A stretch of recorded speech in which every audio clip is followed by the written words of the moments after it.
রাধে রাধে বন্ধুরা, আজ একাদশীতে আমার গোপাসনাকে আমি কাঁচা কলার বড়ার ভোগ নিবেদন করেছিলাম।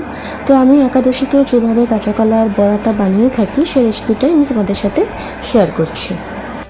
এখানে আমি সব উপকরণ নিয়ে নিয়েছি, আর এদিকে আমি কাঁচা কলার আলুটা আলাদা করে সেদ্ধ করে মেখে রেখেছিলাম, সেটাকে দিয়ে দিলাম। এদিকে দিচ্ছি আমি ছানা, আর দিচ্ছি ধনেপাতা কুচি,